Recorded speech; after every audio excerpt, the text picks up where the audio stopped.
Europe, especially Germany, is regaining its appeal as an investment destination.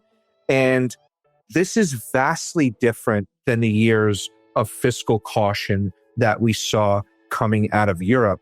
And as a result, you're having these expansive programs that are focusing on defense infrastructure, green transformation, and high tech. And that becomes very exciting.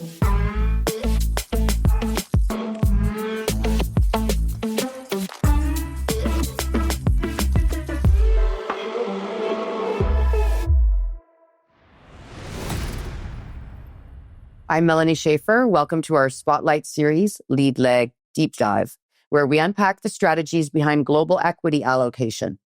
Today, we're diving into two key XTracker ETFs from DWS, HDEF, the High Dividend Yield ETF, and DBEF, the Hedged Equity ETF.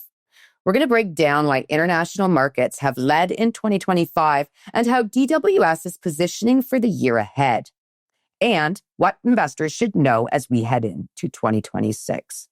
Aram, let's start with the big picture. International markets, especially Europe, have been outperforming this year.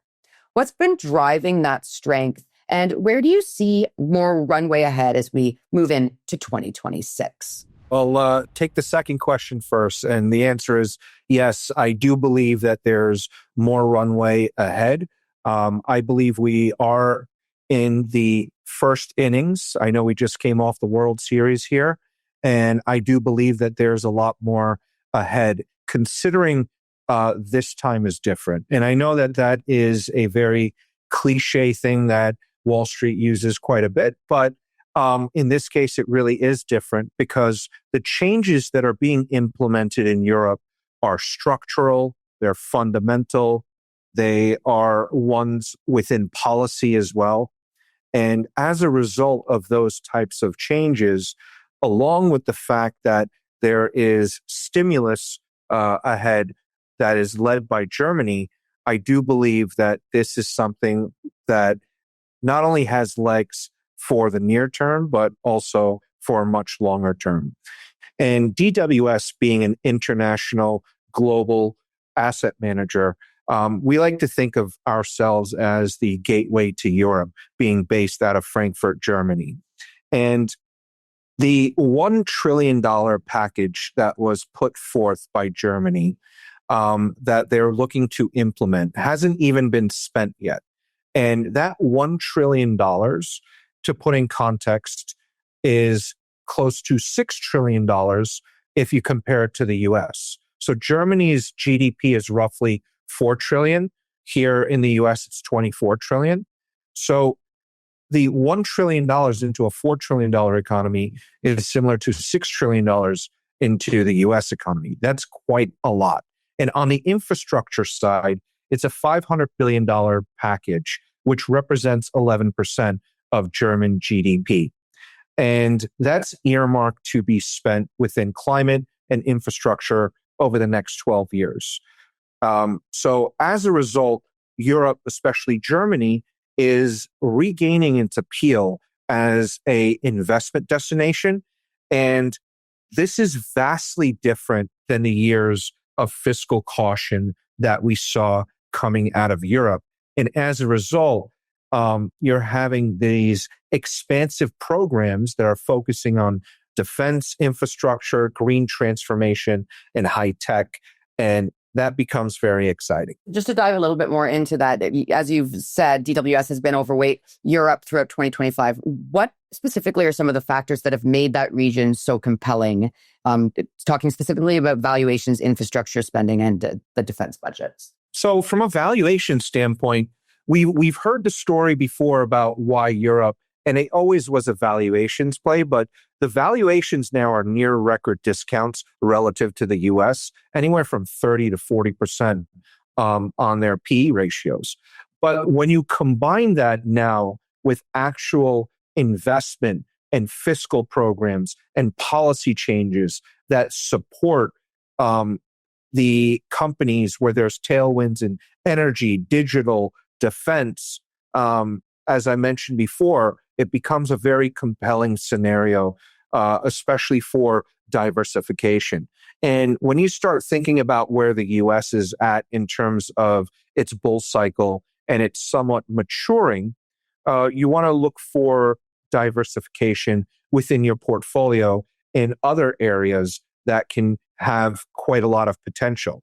And Europe has been really repositioning itself as a strategic, diversified, and policy supported investment destination. So the continent's ambition for strategic autonomy in climate leadership and digital sovereignty are driving a new era of economic resilience that is also being supported by the current US administration's policies that are forcing Europe to be a lot more self-reliant.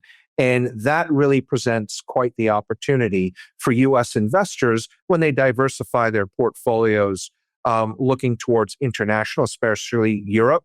Now, with that being said, we can't just talk about Europe because MSCI EFA also contains Japan.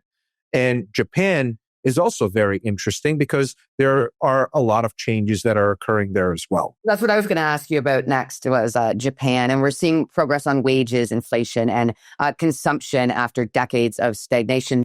What's structurally different this time, and how should investors think about exposure there? First of all, we have to look at Japan in several ways.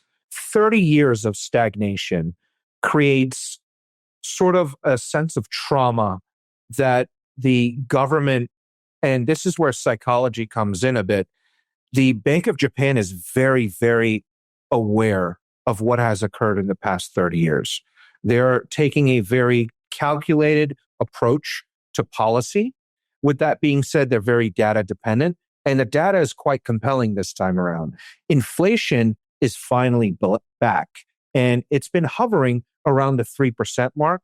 And the Bank of Japan is forecasting that it's going to continue into 2026 around the 2% level. This is fantastic news for the Japanese economy. There's also been an increase in wage growth acceleration. Nominal wages are rising the fastest rate that they have in the past 30 years. Most of that is driven by shortage in labor and union negotiations as well. And all of this is helping the Bank of Japan normalize their interest rate policy. So they're expected to reach that 1% level, which as a result redefines sort of investor behavior where it's encouraging Japanese investors to move towards risk assets a bit more. And like Europe, we're also seeing structural and fundamental changes with corporate governance reforms. And really, Japan is starting to embrace shareholder value quite a bit. So with all of these things combined, as well as global investors still being underweight in Japan, it paints a picture for bullish sentiment and investment within Japan. And this is where HDEF and DBEF really come in, where it is all inclusive, very broad based of MSCI EFA. On one side, you have HDEF, which is only 9 basis points in terms of the expense ratio, but it's looking at high dividend, high quality companies. So we're not just going into high dividend payers. Instead, you are looking at the persistency and quality of dividend and quality of companies, as well as value. And you have HDEF there that also is providing income via the dividend strategy. And then DBEF is currency hedged. And that one is just MSCI EFA currency hedged at 35 basis points. That's where I wanted to go next to talk about DBEF. And currency moves can really distort returns for U.S. investors in international markets. How does DBEF help reduce that volatility, and why might now be a smart time to hedge? What we've actually been seeing from advisors is they'll do a 50-50 split between HDEF and DBEF. And the reason is predicting currencies is very difficult to do.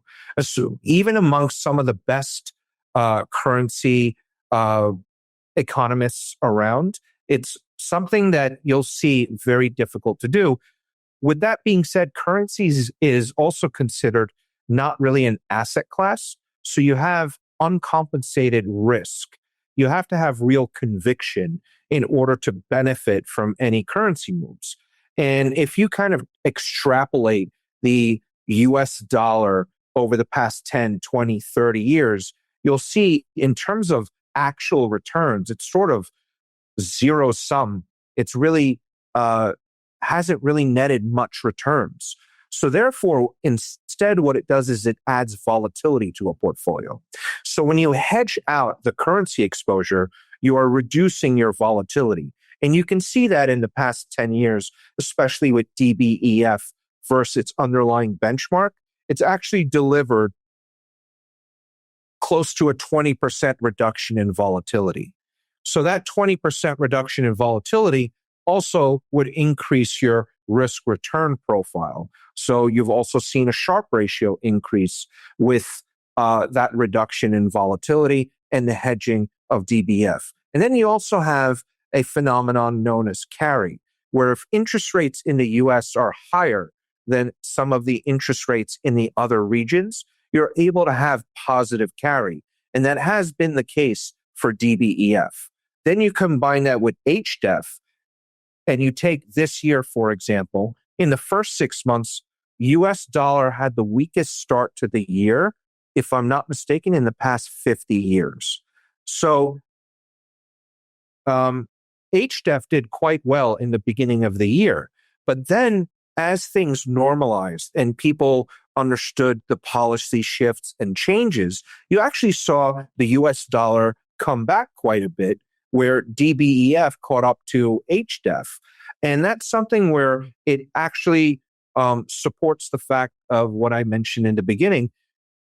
Predicting currency moves is very difficult. So at the end of the day, it's something where if you have a split of 50-50, you're creating a currency neutral trade that can potentially benefit from both sides. Should the US dollar strengthen or should it weaken? Just lastly, Aram, I want to get into what you see for 2026, if you can talk a little bit about that, and it also in relation to those two ETFs. Well, you're still seeing a very US-centric approach to investing. If you look at a lot of, I speak with a lot of advisors, and when you still see the allocations that they have, they're still very underweight international. They're still underweight developed. They're underweight emerging markets. They're underweight Japan. And with that, I believe that there seems to be even greater opportunity. Like I said in the beginning, I believe we're in the early innings of this international trade. And with the policy shifts as a result of the current environment and president, the self-reliancy that Europe wants and needs, as well as the same with Japan, creates a very opportunistic scenario where you're seeing value on one side of the coin, and on the other side of the coin, you're seeing investment and policy shifts that are favorable for these countries and continents. And as a result of that, it seems to be a very bullish indicator for this area of the market. Well, thank you, Aram, so much for joining me. And thank you all for watching the Lead Leg Deep Dive, where we go beneath the surface of products and portfolios shaping global returns.